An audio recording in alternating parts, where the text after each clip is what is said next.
Salut tout le monde, Jeff Plante à l'appareil. Je vous jase aujourd'hui parce que je veux faire suite un peu aux vidéos éditoriales que j'ai fait hier concernant le résultat, le verdict du procès du Dr Turcotte. C'est sûr que ça a shaké tout le Québec. C'est sûr que celui qui vous parle est un grand adepte des libertés individuelles, mais des responsabilités individuelles aussi. Vous savez que c'est aussi important. Cela dit, il y a quelque chose qui nous échappe aussi.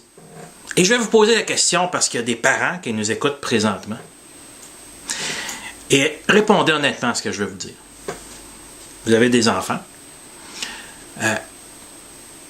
Vous êtes-vous déjà fait la suggestion, peut-être en avez-vous parlé aux gens autour de vous, de dire « Hey, si quelqu'un touche à mon enfant, moi je ne sais pas ce qui arrive. » Vous savez que si quelqu'un fait du mal ou vous coupe votre lien avec votre enfant, vous allez peut-être péter une coche. Peut-être. Et je suis sûr que vous y avez possiblement déjà pensé. Pourtant, vous n'êtes pas des malades mentaux.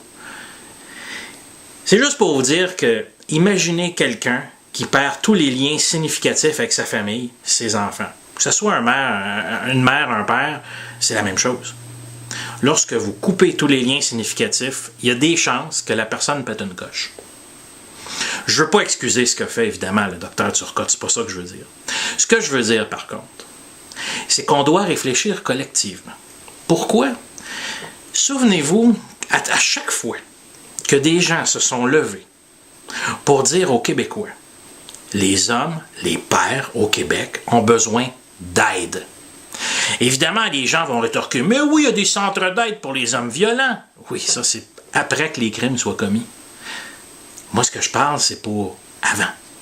Pour qu'on puisse prendre les gens avant, quand ils sont en situation de crise, les écouter, essayer de trouver des solutions avec eux.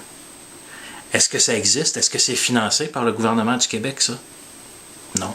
Et à chaque fois que quelqu'un s'est prononcé là-dessus et a osé le dire, comment vous l'avez traité? Moi, je peux vous en parler. J'en ai une expérience. Bien d'autres que moi ont eu ce genre d'expérience-là aussi. Ah ouais? Ah oui? Pourtant, regardez ce qui est en train de se passer. Juste vous rappeler, 4 suicides d'hommes par jour. 4. Il y a une société présentement qui est en crise. Pourquoi? Parce qu'on ne vient pas en aide à une partie importante, la moitié, de la population québécoise lorsqu'elle est en crise. Alors, qu'est-ce qui se passe dans ce temps-là? Allez-vous, finalement, là, allez-vous considérer à regarder ce problème-là d'en face? J'espère.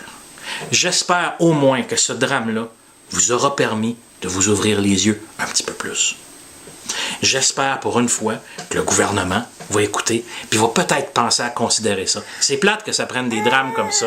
C'est plate. Mais que voulez-vous? Ça a l'air que c'est comme ça qu'on fonctionne au Québec. En tout cas, je vous souhaite de garder le lien avec votre enfant ou vos enfants. Parce qu'on les aime, ces petites bêtes-là. Hein, papa, il t'aime.